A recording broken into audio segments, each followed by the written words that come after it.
श्रद्धाशील बंधुओं एवं श्रद्धाशील बहन, एक जगह है शास्त्र में चर्चा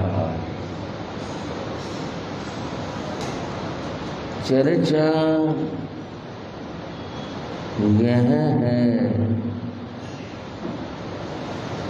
कि जहाँ कहीं तीर्थंकर प्रभु की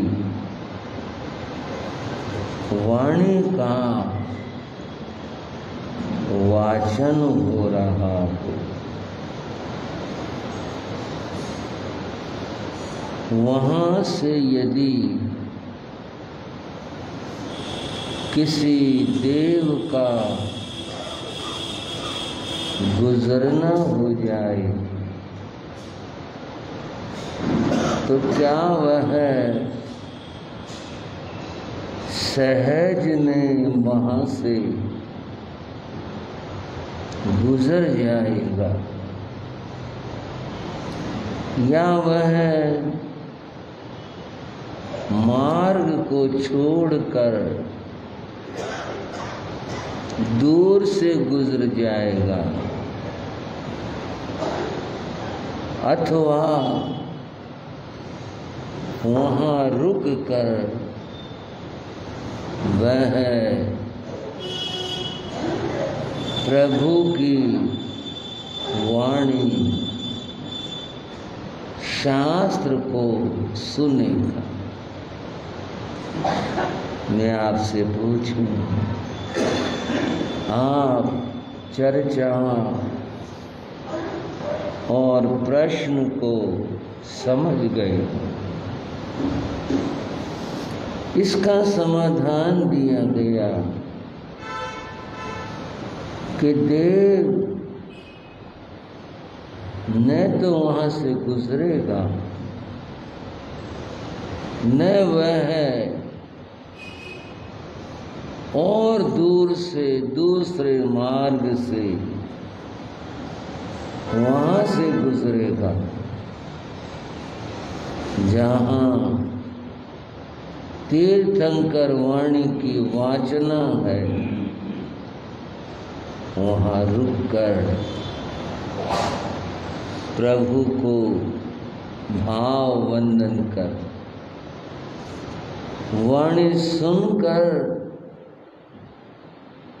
फिर वहाँ से आगे जाए। बोलो भगवान महावीर स्वामी के। बंधुओं, वाणी का महत्व आप समझ गए। कितनी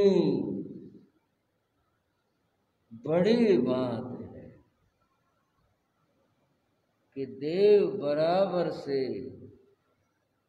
नहीं गुजर सकते।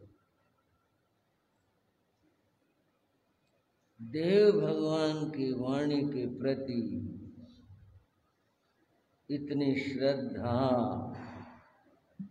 रखते।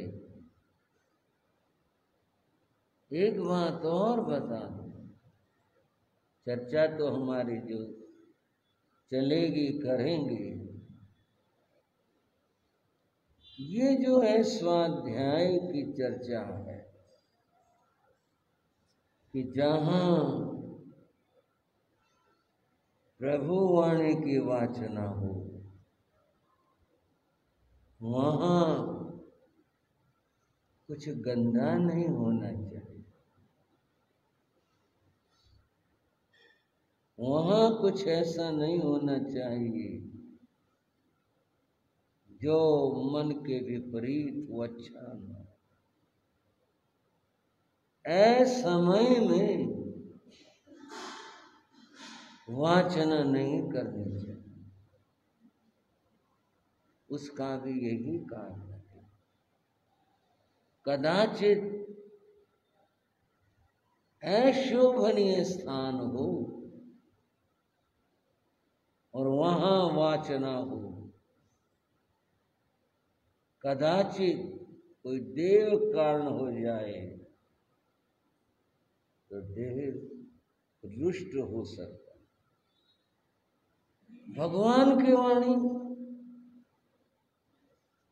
और इतनी लापरवाही, इतना ज्ञान, ये पता नहीं कहाँ बैठकर करना। और रुष्टता तो आप फिर जानते ही हो, विघ्न आ जाए, उलट पुलट हो जाए, कुछ हो जाए।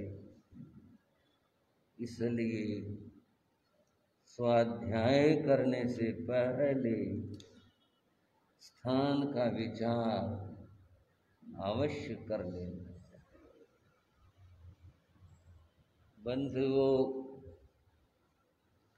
हमारा आपका सौभाग्य है जो हमें भगवती सूत्र की चर्चा वाचना करने का सुअवसर मिला। ये हमारे पुण्य है, हमारा वो भाग्य है। आपको ये भी बता दूं, कोई भाई कोई बहन ये सोचे ये महिमा बढ़ाने के लिए बातें कही जाती हैं, बड़प्पन दिखाने के, गलत फहमी में मत रह जाना। ऐसा नहीं, ये यथार्थ है, ये सत्य है जो आपको मैंने बताया। तो आओ प्रभु की वाणी श्रवण करें, भगवान को नमन करें और प्रभु वाणी श्रवण करें। बोलो भगवान महावीर स्वामी की। तं पभूणं भन्ते ते थेरा भगवंतो ते सिंह समणो वासणं इमायं इयारुवायं वागरणायं वागरितय उदाहु अपहु समयाणं भन्ते ते थेरा भगवंतो ते सिंह समणो वासयायं इमायं इयारुवायं वागरणायं वागरितय उदाहु ऐसमया आउजियाणं भन्ते ते थेरा भगवंतो ते सिंह समणो वासयाणं इमायं इयारुवायं वागरणायं वागरितय उदाहु अनाउज्जिया पलुज्जियाणं भन्ते ते थेरा भगवंतो ते सिंह समणो वासयाणं इमाहिं इयारुवाहिं वागरणाहिं वागरितय उदाहु ऐ पलुज्जिया पूवतवेणं अज्जो देवा देवलोयसु उवज्जन्ति पूव संयमेणं कम्याय संज्ञाय पूवतवेणं पूव संयमेणं कम्याय संज्ञाय अज्जो देवा देवलोयसु उवज्जन्ति सचेणं एस मठ्ठे नो चयुणं आय भावत्याय।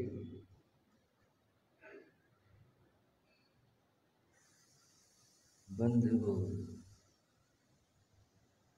शास्त्र की इन पंक्तियों में क्या बताया है उसकी चर्चा करें। मेरे मन में एक भाव आ रहा था, कदाचित अर्थ की बात न भी करें ऐसा नहीं है, बात कह रहा हूं। सूत्र 3 प्रकार का होता है, सुत्तागमे, अथागमे, तदुभयागमे। सूत्र रूप से यानी मूल रूप से उसे सुत्तागमे कहते हैं, सूत्रागम कहते हैं। अथागमे अर्थ की चर्चा करता, केवल अर्थ की, इसमें ये बताया। उसे अर्थागम कहते हैं, वो अर्थ है। तदुभयागम जहां मूल की चर्चा भी हो और अर्थ की चर्चा भी। मैं जो बात भाव के कह रहा था, कदाचित मूल की वाचना करें और सुने तो भी महान कर्मों की निर्जरा हो। अर्थ और दोनों की बात तो फिर और ज्यादा भीतर गले उतरने वाली बात। आज चर्चा भगवती सूत्र में आई, वो ये चर्चा आई कि भगवान महावीर विचरण करते हुए राजगृह पधारे। राजगृह उस युग का एक महान नगर था। वह मगध की राजधानी था। वहां का राजा श्रेणिक था। राजनीति का केंद्र था। आर्थिक दृष्टि से भी राजगृह बड़ा समृद्ध था। राजा श्रेणिक भगवान महावीर का परम भक्त था। समय समय पर भगवान के दर्शनों के लिए जाता था और जब कभी भगवान पधारते राजगृह में तो राजा ने अपना एक बाग, जिसका नाम गुणशील उद्यान था। क्या नाम था भाई? गुणशील उद्यान। बहुत सुंदर था, जिक्र है उसका। उसके अंदर आवास का स्थान भी था। ये कोई साधुओं के लिए नहीं बनाया गया था।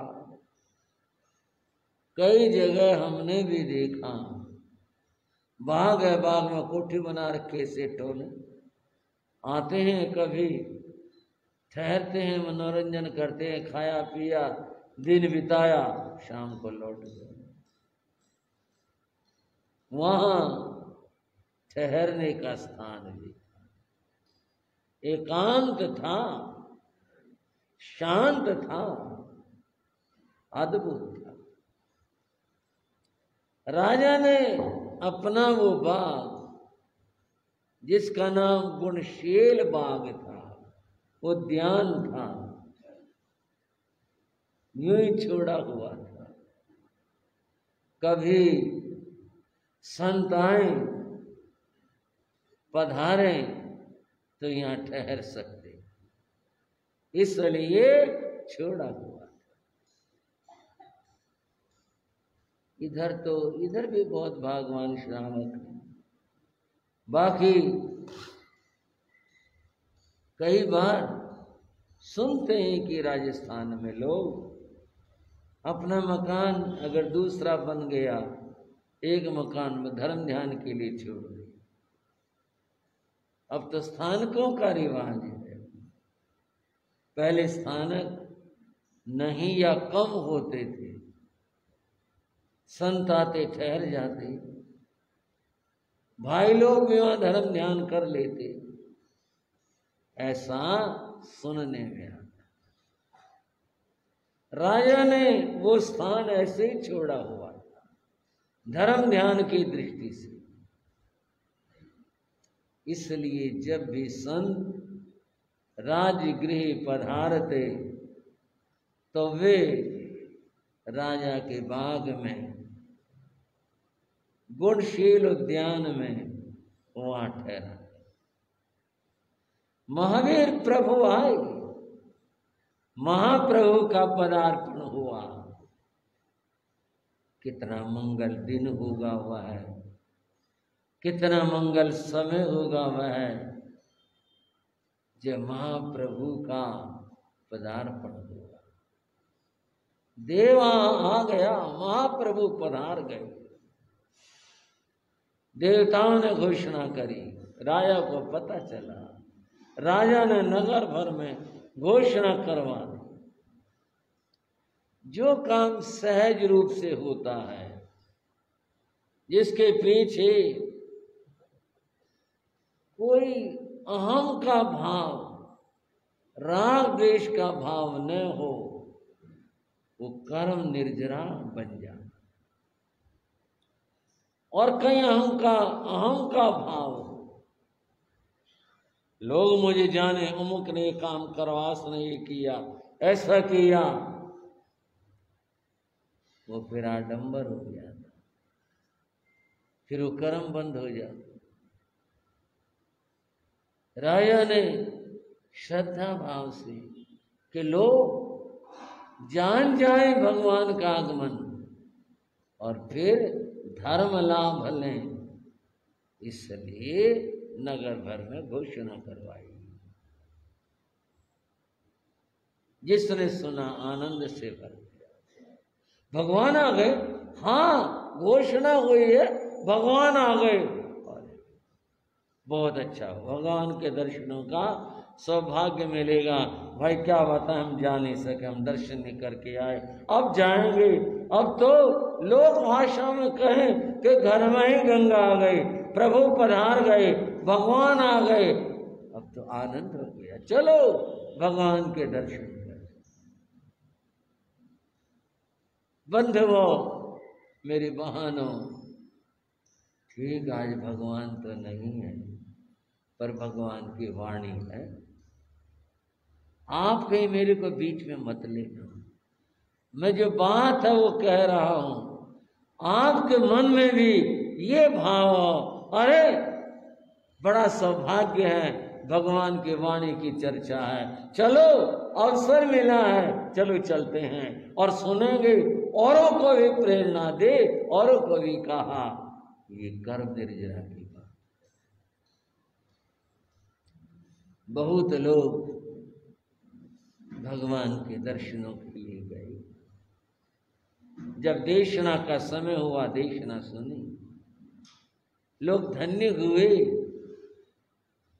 और फिर प्रभु दर्शन करके अपने क्षमता स्थिति के अनुसार पचखान धारण करके और फिर घरों को लौटाते। किसी दुकान पर जाओ, होता है चलो आए हैं भाई, कुछ तो ले चले, प्रशांत यार हुआ था, ग्राहक आए और चला जाए, दुकानदार भी कहते हैं फायदा क्या, इतना कुछ उलट पुलट भी करवाया और कुछ लिया नहीं।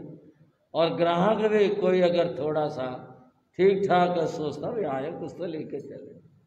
संत के पास जाओ तो मन में कुछ न कुछ लेने का भाव भी रखो, चलो कुछ लेके चलते हैं। और लेना क्या है? लेना यह है कुछ नियम, व्रत, पचखान, कुछ धारणा, कुछ लेकर चले, ये लेना हुआ, कुछ लेकर चले। बहुतों ने ऐसा कुछ धारण किया, लौट आए। भगवान उद्यान में विराजमान,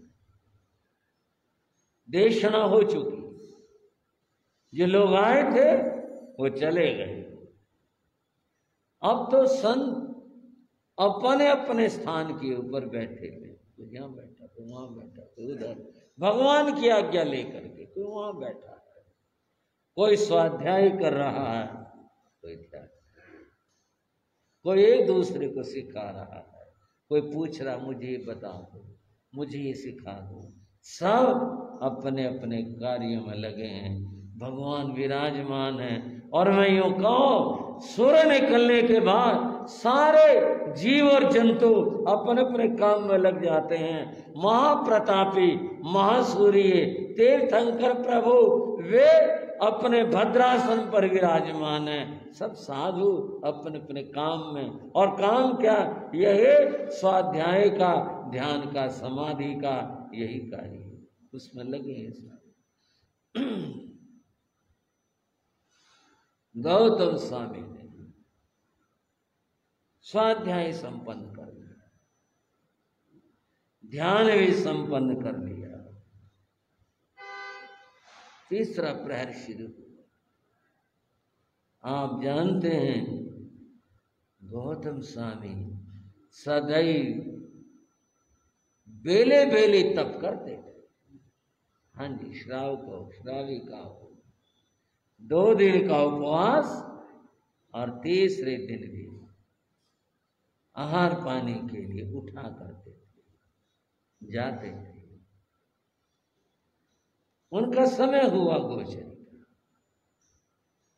भाव बना आज बारने का दिन है, गोचरी के लिए, भिक्षा के लिए मैं चलूं, प्रतिलेखनाधिकारी के लिए। और फिर भगवान के चरणों में आए। भगवान आज मेरे बारने का दिन है, अगर आपकी आज्ञा हो तो मैं नगर में भिक्षा के लिए जाना चाहता। सुनिए, जैसी तुम्हारी इच्छा, जैसा तुम चाहो। प्रभु के इन शब्दों में आज्ञा प्राप्त हो गई, वंदना की, और गौतम स्वामी भिक्षा के लिए, गोचरी के लिए नगर में चले। भाइयों, अगर गौतम स्वामी का वर्णन जानना है, अंतकृत सूत्र में चलते उनका वर्णन जानना है, तो इसे भगवती सूत्र के दूसरे पृष्ठों पर मैंने कुछ जिक्र भी किया था, बताया था कैसे जाते। असंभ्रांत, अतुरित, अचपल, ये शब्द आते उनके जाने के, अतुरित नहीं, जो एक सहज गति होती। ये शब्द नवीन भाई शास्त्र के, अतुरित, दौड़बड़ दौड़बड़ जा रहे हैं, ये रेल निकल जाएगी अभी। अतुरित, सहज भाव से ऐसे जाने। अचपल, इधर देख उधर देख, अच्छा इधर ये बन गया, अच्छा ये हो गया, सीधे रास्ते चलो। गृहस्थ है, संसार है, यहाँ तो हर रोज बनता रहता है, गिरता रहता है, मिटता रहता है, क्या लेना है इनसे? कोई किसी तरह की दृष्टि में चपलता, इधर देखना उधर देखना, क्या हुआ कैसे हुआ, इस तरह की उनकी गति थी। असंभ्रांत, चित्त में कोई भ्रम नहीं है, इधर जाना को उधर जाना, और उधर चले। उस सहजता को जी कर तो देखो। आप गृहस्थ हैं, ठीक है, गोचरी विधान साधु का, पर आप भी अपने जो काम है वह सहजता के साथ में करके देखो। एक बार हम थे पालम की तरफ,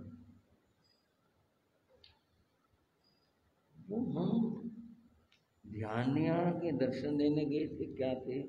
हम गए थे, मैं था, श्री अमित मुनि जी थे, श्री हरि मुनि जी थे, और भी संत थे। जाते तो आराम से चले गए, वहां मंगली सुनन जो भी बात थी। उसके बाद हमें लौटना था। लौटने में लगा सूर्य पीला सा पड़ गया और रास्ता अभी काफी था।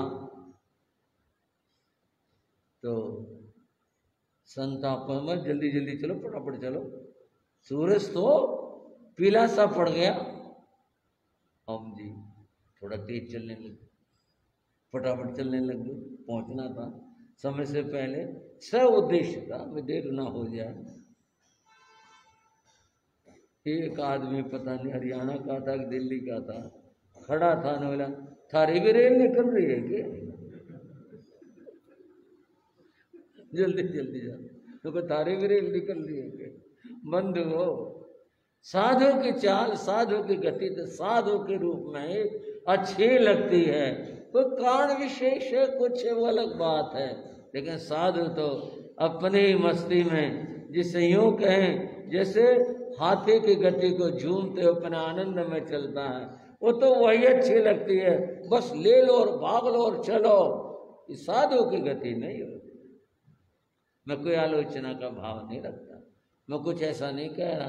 किसी गति तेज भी हो सकती है, चलना तेज भी हो सकता है, ऐसा मेरा कोई भाव नहीं है। मैं तो गौतम स्वामी के प्रति अपनी श्रद्धा और आस्था व्यक्त करते हुए उनके बात बता रहा था। असंभ्रांत, अचपल, इस तरह जा रहे। वे गए भिक्षा है तो घरों में गए, श्रावक लोग मिले,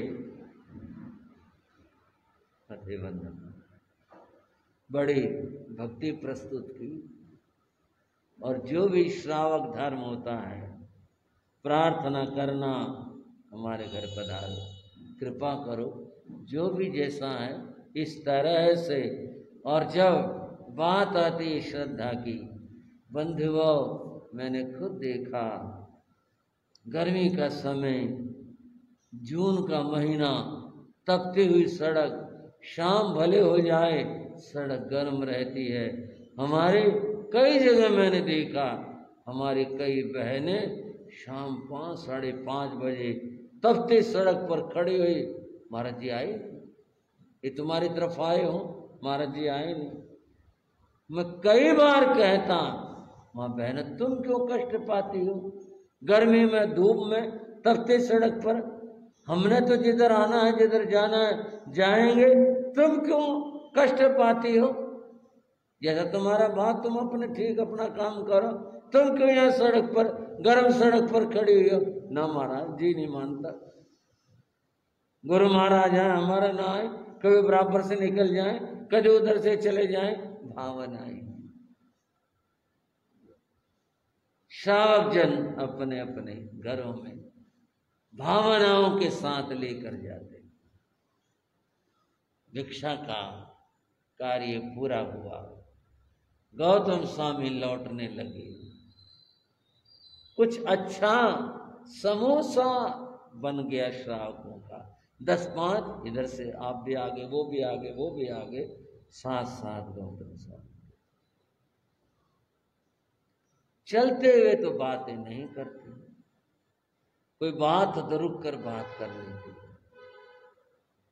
एक श्रावक ने कहा गौतम स्वामी से, भगवान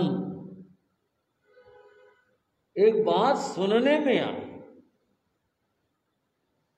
गौतम स्वामी खड़े हो गए, क्या बात है? सुनने में ये आई बात, तुंगिका नगरी में आ गए ना, वही कहां पर जिसकी चर्चा चल रही थी, वहां तुंगिका नगरी में संत आए थे, और आए थे भगवान पार्श्वनाथ परंपरा के। वो संत तुंगिका नगरी में आए थे, वहां पर श्रावकों ने उनसे कुछ प्रश्न पूछे। अब आपका उन श्रावकों का क्या ज्ञान हो गया जो तुंगिका की बात कर रहे हैं? बात हुई ऐसे, तुंगिका राजगृह के समीप में थी। वहां के व्यापारी, वहां के व्यक्ति अपने कार्य के लिए राजगृह में आते थे, श्रावक जन, और लोग भी आते होंगे, इधर से भी वहां जाते थे। ये तो यही आप व्यापार तो यही है, लेना देना है। वहां का माल इधर आता है, इधर का माल उधर जाता है आता है, तो फिर लेना देना भी होता है रुपयों का, कि भाई उगाई हो गई, पैसा आ गया, पैसा देना है, ऐसा है, आना जाना ये होता है। ये वहां भी होता था, राजगृह और तुंगिका में वहां भी होता। जब लोग मिलते हैं आपस में, और भाई राजे कुछ ठीक ठाक, हाँ भाई राजे को ठीक ठाक, और क्या हाल चाल है, कुछ बातें औपचारिक होती हैं। औपचारिक बातें क्या हुआ करते हैं, और भाई बारिश का क्या चल रहा है, हरियाणा में तो यूं कहते हैं, और भाई बूंद बांध की बात बताओ। एक थे हमारे महाराज, मैं उपवास भी कर रहा हूं, मैं तो भोलेपन को नमन कर रहा हूं। पुरानी बात है, जींद में ठहरे हुए थे। एक दिन बोले भाई मैं 2 बजे के रेल का टाइम होगा, जाके आऊं। बोले महाराज आपको रेल से क्या लेना, भोलापन सहजता के बाद बोले 2 बजे के रेल का टाइम होगा, मैं जरा जाके आऊं। बोले महाराज आपका रेल से क्या काम हो गया? बोले वो कुछ नहीं, उधर के हरियाणा के लोग आते हैं, उसमें कोई न कोई मिलेगा, आप फिटेंगे। बोले आपने फिर लेना क्या है? बोले कुछ नहीं, जाके आऊं। गर्मी चले जाते, कई बार जब उनका मूड होता कुछ जानने वाले ही मिल जाते, कई बार मथे बना मारे, मथे बना मारे, राजी खुशी सुख साता वो भी पूछ लेते, हाँ भाई राजी खुशी। आप इस बात को यूं न लेना, वो साधुता की कसौटी, उनका भोलापन सहजता, कितनी उत्तम आत्मा थी। वो क्या कहते, और भाई बारिश का क्या हाल है? बोले महाराज बूंद नहीं पड़ी, बिल्कुल भी नहीं। बोले अच्छा, और ओले? बोले महाराज बरसाते नहीं, ओले कहाँ से पड़ेंगे? बोले अच्छा। वापिस आए लौट के, संत भी कहते महाराज जाया है? हाँ वजह कोई मिला? हाँ मिला था, कहाँ का? फलाने गांव का मिला था। फिर क्या बातचीत हुई, क्या पूछा? मैंने पूछा बरसात के बारे में। साधु ये भोलेपन की बात लेना, बरसात से साधु को क्या लेना? मैंने पूछा, बोले क्या बताया? बोले भाई बूंद नहीं पड़ी। और क्या बात हुई? मैंने पूछा ओले पड़े? बोले महाराज जब बरसात नहीं, ओले कहाँ से पड़ेंगे? बोले हाँ वो यूं ही बोला, ओले भी नहीं पड़े। साधु बोले ओलों का महाराज क्या मेल हुआ? बरसात तो चलो भाई लोगों का दाने हो जाएंगे, लोगों का गुजारा हो जाएगा, लोगों का जीवन जुड़ा हुआ, ओले से क्या मतलब है? बोले अरे रेता तो दब जाओगा, और नहीं तो क्या बोले? बोले रेता तो दब जाओगा। बंधुओं इनको औपचारिक वार्ता कहते हैं। अगर मैं इसकी साहित्यिक व्याख्या करूं ना, कि 2 आदमी जान पहचान हो ना हो, और बैराज कुछ ही, और मौसम बड़ा ऐसा चल रहा है कि मौसम की हमेशा शिकायत करते रहेंगे।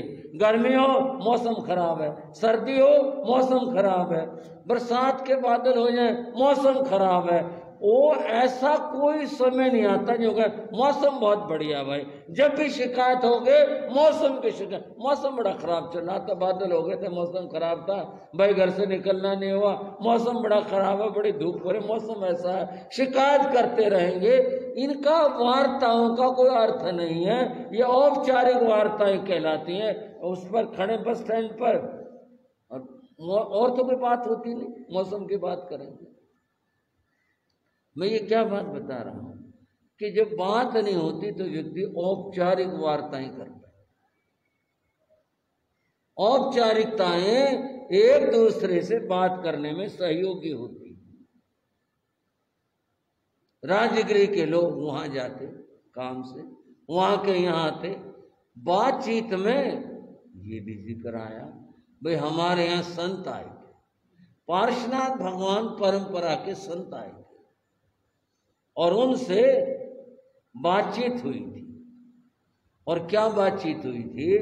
हमने ये पूछा था उनसे कि वे संयम का, अब मैं आपसे पूछ लूं क्या जिक्र था, बताओगे?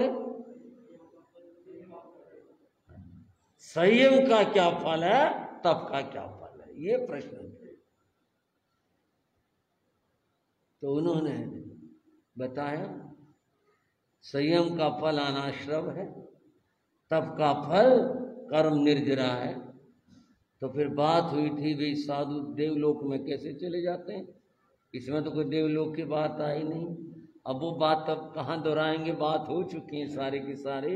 अब बात यहाँ चल रही है, ये वार्ताएं राजगृह के श्रावकों और तुंगिका के श्रावकों के मध्य इस आने और जाने में हुई थी। उन श्रावकों ने गौतम स्वामी से ये पूछा, भगवान क्या ये सही है? शंका करनी तो नहीं चाहिए, लेकिन अगर तृप्ति ना हो, संतुष्टि ना हो बात की, मन में कोई फांस रह जाए तो ऐसी स्थिति में पूछ भी लेते हैं। एक होता है कि परीक्षा के लिए पूछना। गौतम स्वामी ने उनकी बात सुनी और सुनने के बाद उन्हें कहा, मैं भगवान से पूछूंगा। अपने ऊपर बात रखी थी, जो उन्होंने फरमाया कहा, मैं भगवान से पूछूंगा। उन श्रावकों ने ठीक है हमको विदा किया। गौतम स्वामी गुणशील बाग में आए, भगवान को वंदना की। और एक और बात बताऊंगा, कैसी व्याख्या। भगवान सर्वज्ञ सर्वदर्शी केवल ज्ञानी, उनसे कोई चीज छिपी नहीं होती। केवल ज्ञानी से कुछ छिपी हुई है बात। और गौतम स्वामी चार ज्ञान के धारक, इतने महान, वे आहार लेकर आए और ला करके भगवान के आगे पड़े धन से ही शब्द है शास्त्र में, उस झोले को हटाकर दिखाया, ये लाया हूं। भाइयों, ना तो उनको इस बात की जरूरत कि मेरे को बताओ, तो देख ही रहे हैं। उनसे तो उनको तो पहले पता है ये वहां जाएगा, ये मिलेगा और इतना लेना है इसने, वो तो पहले देख रहे हैं और लेकर ही आ रहा है, सारा देख रहे हैं। फिर इस बात की जरूरत क्या थी? पड़े धन से ही दिखाया, ये लेके आया।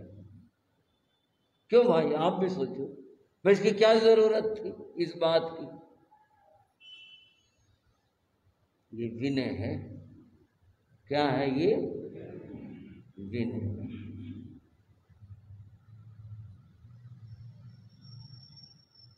हम चांदनी चौक ठहरे थे, हमसे मतलब मेरा से नहीं है, मतलब गुरु महाराज योगीराज जी, मेरे गुरु जी, सरल आत्मा श्री भगत जी महाराज, मैं उनके चरणों का सेवक। मेरी दीक्षा को थोड़ा ही समय हुआ था। उस समय चांदनी चौक में, बारादरी में कई संतों के सिंघाड़े आए हुए। उनमें एक थे परम श्रद्धे श्री फूलचंद जी महाराज श्रवण, जो उत्तर भारत के प्रवर्तक पद पर रहे। उस समय वो प्रवर्तक नहीं थे, विद्वान संत, शास्त्रज्ञ थे, ज्ञानी थे। गुरु महाराज के पास आकर के, मेरी तो दीक्षा छोटी थी, उम्र भी छोटी थी, मैं कहाँ समझ पाऊँ, पर मैं ये देखा करता कि वो आते थे, बैठते थे, उनके बाद बातचीत करते थे। बस मेरा तो इतना ही में पास होता तो मैं थोड़ा दूर हो जाता। एक दिन श्री फूलचंद जी महाराज ऊपर वाले कमरों में थे, हम नीचे वालों में थे। ऊपर से आए, गुरु महाराज योगीराज जी की उन्होंने वंदना की और बोले ये भाई विनती कर रहा है। गुरु महाराज बोले हाँ कोई बात नहीं, करो, भावना पूरी करो, बड़ी अच्छी बात है। उस भाई के साथ वो चले गए। कोई आया था, गए उसके घर गए, जो प्रश्न थी करी, वापिस आए। जब वापिस आए, अब मैं बड़े ढंग से ही समझा रहा हूं आपको। समझाने के बाद तो छोटे संतों को अब आपने तो ऐसा करना नहीं, आप तो गृहस्थी हो, पर लेकिन कुछ सीखा तो जा ही सकता है बात को। उन्होंने ला करके झोली गुरु महाराज के आगे खोली, बोले जी ये लाया हूं। गुरु महाराज ने थोड़ा सा कंधा, कोई बात नहीं, ठीक है, कृपा करो कुछ इसमें से ले लो। उस समय छोटी कापी, बड़ी कापियां थी, पेंसिलें थी। बोले मेरा तो काम कम ही पड़ता है, मैं तो अपने स्वाध्याय कर लेता हूँ, कोई बात नहीं, इस्तेमाल करो। बोले सुभद्र को दे दो, बोले तू दे दे। श्री फूलचंद जी महाराज ने मुझे कहा ले लो भाई, कापी पेंसिल जो चाहिए।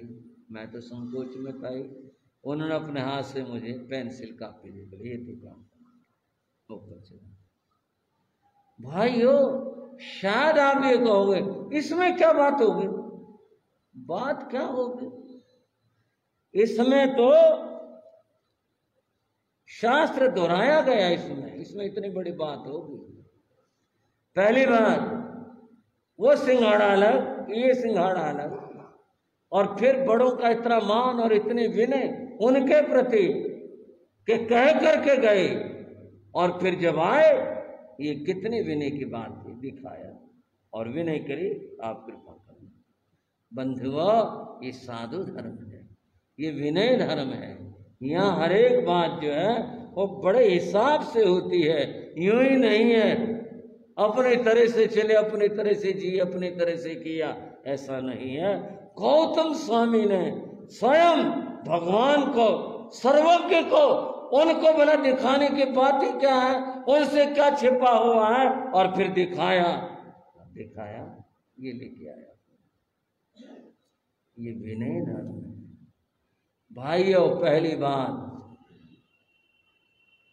जो साधु गुरु से पूछ करके जाता है वो कभी गलत नहीं जा सकता, और जो लौट कर आया उसने अपनी रिपोर्ट दे दी, मैं वहां गया था और ये लेकर के आया, उसका संयम हमेशा सुरक्षित रहता है, और अपनी मर्जी से खटखट उतरे, खटखट आए, अपना कमरे में चले गए, पूछा भी नहीं कि मैं कहाँ तो गया था, कहाँ से यार क्या लाया, वहां संयम गड़बड़ होता है।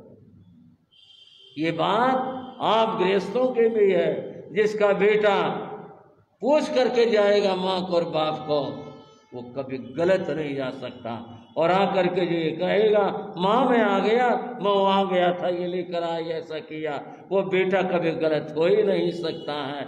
अतएव माता पिता को और गुरु को सूचित करके जो काम करते हैं वो हमेशा हमेशा आगे बढ़ते हैं, ऊंचाइयों को छुआ करते हैं। धन्य हो ऐसे शिष्यों को और धन्य हो ऐसे बेटों को, उनके लिए मंगल आशीर्वाद। चर्चा को विराम दे रहा हूं।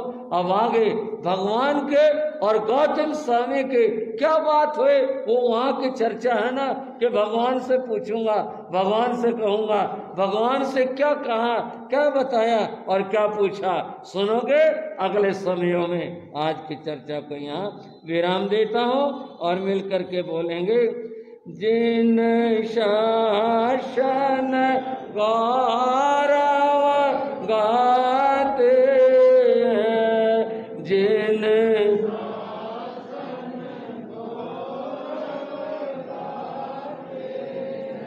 निज जीवन सफल बनाते हैं, निज जीवन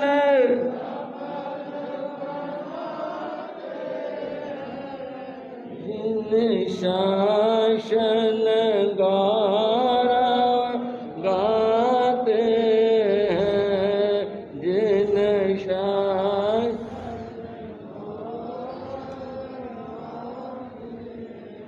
संयम सूरज संभूत विजय, संयम सूरज संभूत विजय, तप त्याग तपस्या के अतिशय, तप त्याग तपस्या के अतिशय, भव तारण तारण कहते हैं, भव तारण तारण का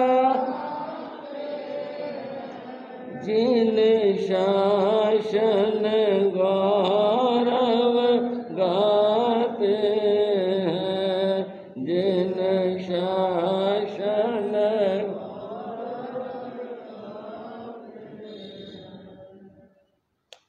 भगवान महावीर की पाठ परंपरा अर्थात आचार्यों का वर्णन चल रहा।